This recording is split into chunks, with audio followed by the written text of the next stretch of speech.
everybody. I was just going to talk to you all about bed preparation. I thought it might be, as I'm preparing this part of the garden, I thought it might be just good to demonstrate how I get the garden prepared.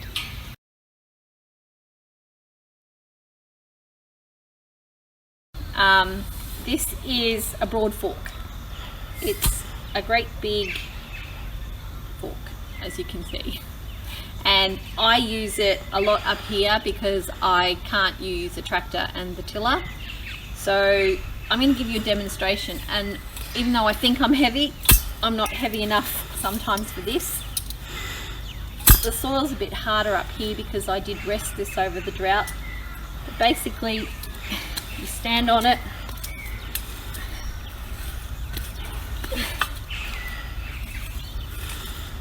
and you lift the soil. It's good for balance practice. And when my soil is really lovely, this is obviously not as hard. I do have quite a few rocks in this area as well, but you can get a good workout on this. And that's how you turn the first 10 centimeters of your soil. So if my videographer would come a little closer, I've shown you a demonstration. We're going to have a look at the different stages of bed. So here's a bed I prepared earlier. You can see how the broad fork has broken up the earth, and that allows a little bit of air into the ground. We might go to the other end so that you can see the 3 beds in play.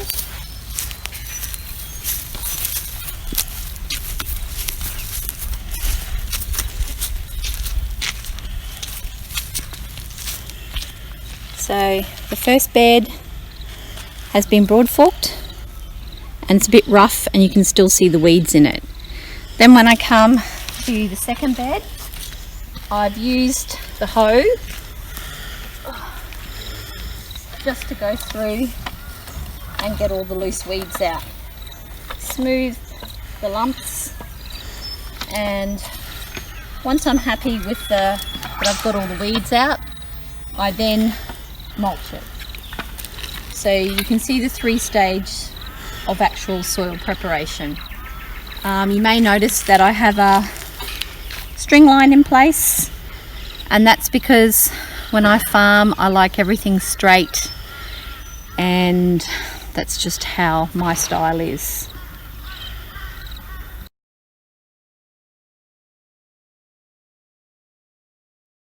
So we've just changed gardens to show you the different techniques I use. So I've extended this garden, and I have a tractor and a small tiller on the back that just breaks up the earth for me. And what I do after I've done that is I've applied my amendments, and then I've covered up with this tarp. So let's have a look underneath. I like this tarp. It's actually builder's plastic. But what I like about it is that if it rains, it lets the water in and doesn't dry the soil out too much underneath. So I tilled this a couple of weeks ago, and you can, we also secure it down because we get some terrible winds here sometimes. But if you have a look, you can see that I ploughed it, and then I applied my amendments, and pretty much these weeds are all dead, and I haven't had any seeds germinate, which I didn't think I would because this is lawn. But what I'll do now to prepare this is I'll just give it a quick rake to take out any of the weed material, and then I'll form up the beds like I did before but without the broad fork, and then I will mulch everything like the beds that I've done previously. This just saves me time, and obviously I'm not applying any chemicals to the ground to kill those weeds. And this is just a different method that I use on this bigger scale when I'm growing veggies.